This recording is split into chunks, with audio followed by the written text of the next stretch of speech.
ဒီလိုတွေအဲ့လိုမျိုးနဲ့ဟိုအဲ့ဘာလေးတွေဆောင်းပါစမ်းပါ ပတ်ဆက်စားလိုလာရမယ် ရှင်းပေးဖို့လားရှင်းပေးဖို့လား ကိုလိုချင်တာအကုန်ရမယ်ပတ်ဆက်စားပတ်ဆက်အောင်ဆောင်ထားလိုချင်တာမှတည်းများဝယ်လို့ရမယ်ပတ်ဆက်အောင်ဆောင်မယ်ပြီးရင် ဒီလိုတော့ဝယ်ရတယ်လေချန်လေးဟို9000လမ်းချန်လေး အဲ့ဒါဟိုကရောင်းလိုက်ရှုံးပါ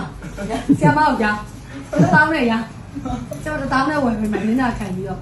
မဟုတ်ရက်ရှုံးဖို့ရှိတယ် အဲ့လိုလေဟိုစီးပွားရေးအစီးပွားရေးရတခြားကားတွေအဲ့လိုလမ်းဖူးကားတွေရောပါတယ်အများကြီးပဲလက်ဆက်တွေရောလေ3 5 5စီးရတယ် ဆရာမကြီးလာပို့ထားလိုက်ဆရာမကြီးလာပို့ထားလိုက်ကောင်းဝါစီရမယ်ဆရာမစီးပေးမယ်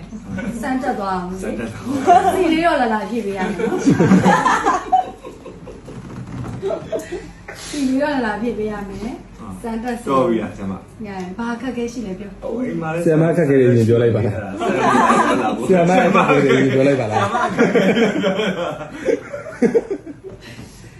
စမ်းဆက်ရှိရလားဒါ ရှိ အဲ့ဆိုတလောက်နဲ့အဲ့လောက်တော့ပို့ပေး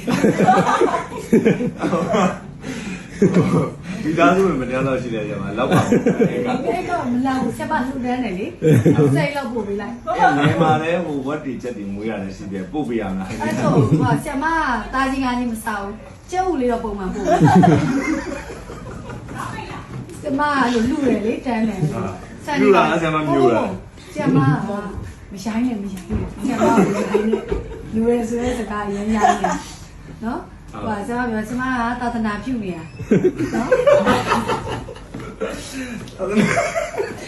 သာသနာပြုနေတာဆရာလေးတန်ဃာတော်တွေကိုဆရာမမြဲလူတန်းနေအဲကြောင့်မို့ဆရာမအနည်းဆုံး10အိတ်ပဲပို့ခိုင်းတာ သမင်း ဆန်10အိတ်ဆရာလေးလည်းဆန် အဲ့လိုဆိုတော့အိမ်ကဟိုအဲ့လိုမျိုး ချက်ပြီးသားလေးပို့လိုက် ချက်ပြီးသားဂျိုင်းလေး လိုလိုက်တားလို့လည်းစစ်လေးဆရာမလည်းစစ်လေး10အိတ်10ကိုတသက်ပို့ချက်ပြီးသားကိုနေတိုင်းပို့ပြီ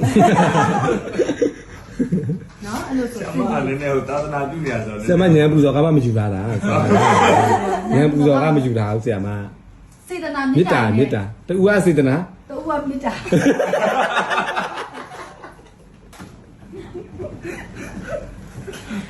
ရိုင်းရရိုင်း